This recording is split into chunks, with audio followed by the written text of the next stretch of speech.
ওৰে beauty parlour makeup কৰছে কানো সোনাৰে দুল চিংড়ি গুণ। হেল্ল' গাইজ, হেপী সৰস্বতী পূজা। তো আজি মানে ৰাতিৰ পৰা আৰম্ভ কৰিছোঁ ভিডিঅ'টো। দিনত যোৱা নাছিলোঁ ক'তো, মানে কলেজতো যোৱা নাই, এইবাৰ ক'তো যোৱা হোৱাই নাই, সৰস্বতী মাক দেখাই পোৱা নাই। তো তাকে ৰাতি যাই আছোঁ আমি পঢ়ি থকা শংকৰদেৱ স্কুলখনত। তাতে মানে পঢ়ি আছিলোঁ, মানে তাতে বৰ্তমান নাই। অল স্কুল যাই আছোঁ, এয়া ৰিপন আৰু স্বপনক লৈ দুইজনে আমি তিনিজন যাই আছোঁ সৰস্বতী পূজাত। মানে সাংস্কৃতিক সন্ধিয়া আছে, তাতে চাব যাই আছোঁ। বৰ্তমান আৰম্ভ হৈছে, তো চাই থাকিব আপোনালোকে। কাইছে আমি বৰ্তমান এনেকৈ বেৰি যাই আছোঁ ৰাস্তা দি, পাকা ৰাস্তা দি মানে এইটো। আৰু এইটো চাওক মোবাইল পাগলা, এইটো নীলা ড্ৰেছত দুজনে এনেকৈ পাদু আৰু মই নেকি পাদু, মানে পাদু। এই যে গাইছ আহি পালোঁ বৰ্তমান। এই মানে স্কুলৰ ভিতৰতে হৈ আছে আৰু ফাংচনটো, বহুত মানুহ বৰ্তমান। তো ভিতৰলৈ যাই আছোঁ, চাই থাকক আপোনালোকে। আৰু গাইছ আহিয়ে দেখাবলৈ ইয়াতে মানে কচাছ বংশীৰ কুচান নৃত্য হৈ আছে। তো আপোনালোকে অলপমান অনুভৱ কৰক, অনুভৱ নহয় উপভোগ কৰক আপোনালোকে দূৰৰ পৰাই, ওচৰত যোৱা নাই।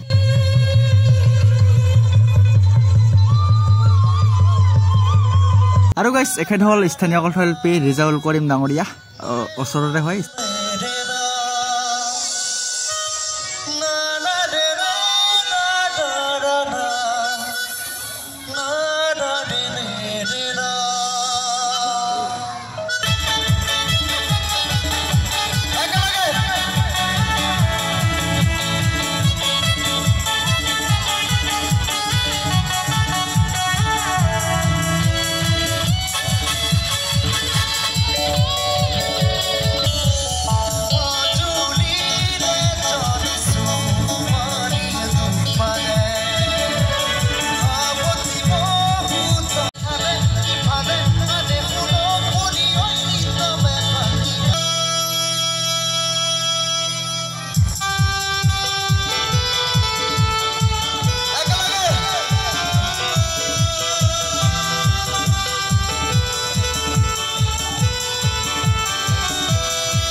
একদম ফাংচন হৈ আছে আৰু চব মই ইয়াতে বহি ইয়াৰ পৰা পুৰা ফাংচন চাই আছোঁ।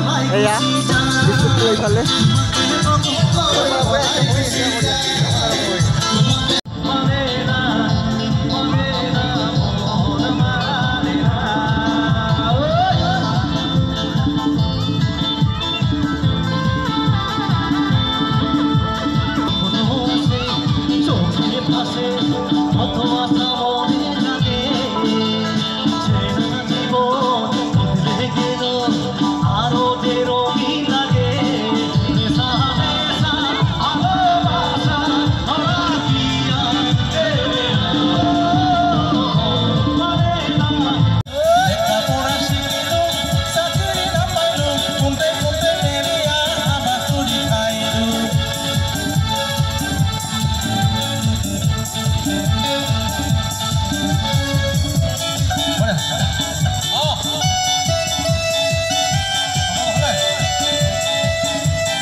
মানুহ একদম কমিল, মানে একদম নাই ইয়াৰ। আৰু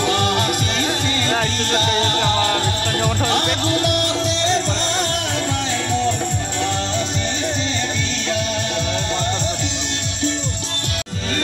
এই জেগাৰ সৰস্বতী মূৰ্তিটো ইয়াতে ৰখা হৈছে।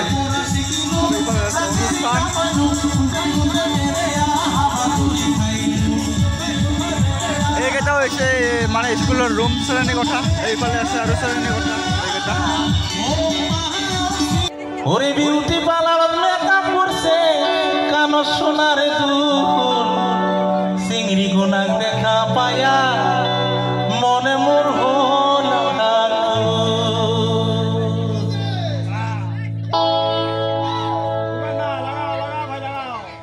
গৌরীপুরের সেগরি একটা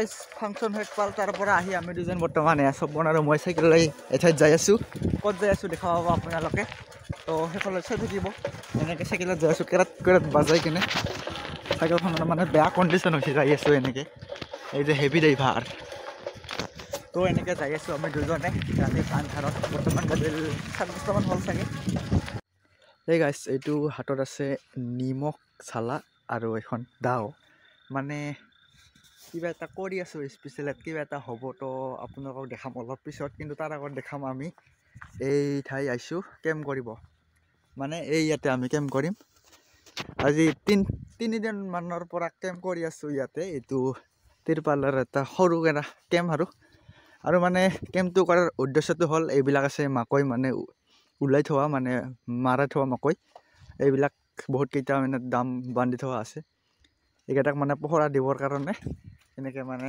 কেম্পটো মানে আমি থাকোঁ ইয়াতে যাতে কোনেও লৈ নাযায় আৰু এইবিলাক চব মাকৈ খেতি একদম পাৰে কাৰবা এইবিলাক গম নাপাওঁ এইফালে চাৰিওফালে মাকৈ সেই গাইছ এই আপোনাক কোৱাটো কথাটো হ'ল এইটো মানে নিমখ অনাৰ মেইন উদ্দেশ্য মাকৈ চোবা দি আছোঁ এয়া বৰ্তমান মাকৈ বাৰীৰ পৰা মাকৈ লৈ দুটা মানে ফটো উঠাৰ চান্সত মানে ভিডিঅ'টো পাহৰি গৈছোঁ মানে থাম্বনেইলৰ কিবা কাৰণে মানে এইবাৰহে মনত পৰিল ভিডিঅ' বনাব আছে বুলি তো মাকৈটো অলপ টাইম পুৰা হওক নেকি গাইছ এই গাইছ আমাৰ বৰ্তমান এই যে ৰেডি আধা খালোঁ মানে পুৰা তাত অলপ গণ্ডগোল হ'ল নেকি একদম কালা হৈছে এইবিলাক একো নাই আৰু খাম বহুত আছে এইবিলাক মাকৈৰ ফাৰ্ম খুলি থৈ দিছোঁ আপোনালোকে টেনশ্যনে নল'ব খাইলে আমাৰ লগত আহিব camping night camping good morning আমি ৰাতি ইয়াতে শুইছিলোঁ সপন আৰু মই ইয়াতে দুজনে একদম সৰু এখন মানে না সৰু টেন এটা তো ইয়াতে থাকিছিলোঁ আমি ৰাতি তো সপন বা এতিয়া ক'ত গ'ল গমেই পোৱা নাই মই এতিয়ালৈকে কল কৰি আছোঁ ৰিচিভে কৰা নাই তো এনেকুৱা আমি ইয়াতে থাকিছিলোঁ আৰু এয়া চাওক বাহিৰৰ ভিউটো এনেকুৱা আছিল বাহিৰৰ ভিউটো এই চব মাকৈবাৰী এইবিলাক মানুহ আছে মাকৈ খেতিত আৰু এইটো ৰাস্তা মানে মেইন ৰাস্তা এইটো এনেকৈ যোৱা আৰু এইখন এখন মাকৈবাৰী কালি মানে ইয়াৰ পৰা আমি মাকৈ লৈ খাইছিলোঁ ইয়াতে এইটো জুই লগা আছে ইয়াতে আৰু এইটো আমাৰ কেম্পটো এনেকুৱা আৰু এইবিলাক চব একদম মাকৈবাৰী তো এনেকুৱাই আৰু নে কি কয়